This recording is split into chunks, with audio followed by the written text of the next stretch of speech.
Hello! Na-mention ko nga sa mga previous vlogs ko kung gaano ka-importante ang marunong mag-drive dito sa New Zealand. Kaya kung andito ka sa New Zealand, meron kang sasakyan at nagda-drive ka, dapat meron ka ng mga bagay na to. Siyempre, ang pinakaunang dapat meron ka ay ang pagkakaroon ng New Zealand Full Driving License. Although pwedeng-pwede mo pa namang gamitin ang Overseas Driver License for 12 months from your last date of entry into New Zealand, after 12 months ay dapat mo nang ipa-convert ang overseas driver license mo into New Zealand full driving license. Madali lang naman mag-apply at magpa-convert into New Zealand driver license at i-discuss natin yan sa mga susunod na vlogs. Ang susunod na dapat meron ka ay yung WOOF or Warrant of Fitness. Ang WOOF is a regular check to ensure that your vehicle meets required safety standards. Hindi din ito optional. It is mandated by the New Zealand Transport Agency. Dito sa New Zealand, illegal i-drive ang sasakyan mo if it doesn't have a valid WOOF label display. Ang cost naman ng WOOF dito sa New Zealand ay between $40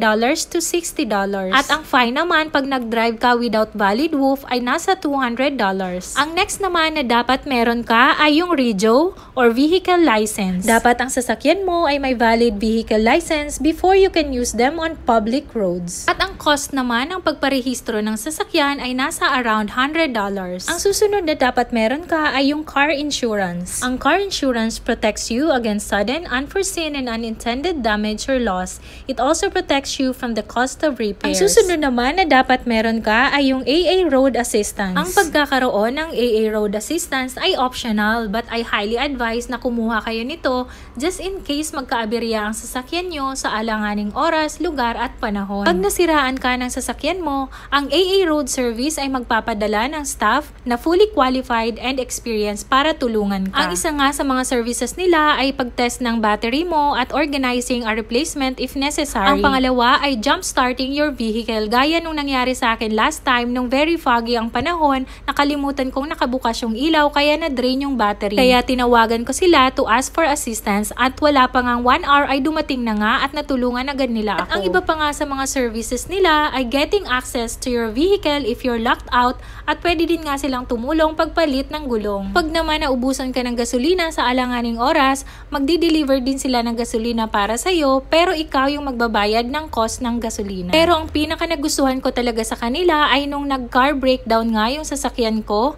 pati yung towing ay covered nila. Malaking tulong talaga dahil ang cost ng towing services dito sa New Zealand ay napakamahal din. Nagre-range kasi from $80 ang towing cost dito sa New Zealand. And lastly, dapat may kakilala kang very reliable na mekaniko dito sa New Zealand. Yung tipong kahit weekend ka nasiraan ng sasakyan mo, ay always willing silang isupport ka at i-assist ka. That's why I highly recommend ang EUJA or EUJA Automobile na nag-o-offer ng best and affordable automobile services in Auckland. Ang owner kasi ng company na to ay napakagaling na mekaniko at alam na alam talaga niya ang ginagawa niya. At yung mga sira nga ng sasakyan ko na hindi naman naayos ng dati naming mekaniko ay naayos niya talaga. At nakaka-proud dahil ang owner ng company na to ay isa ring kababayan nating Pinoy. So I hope may natutunan kayo sa vlog natin for today. See you again next time. Bye!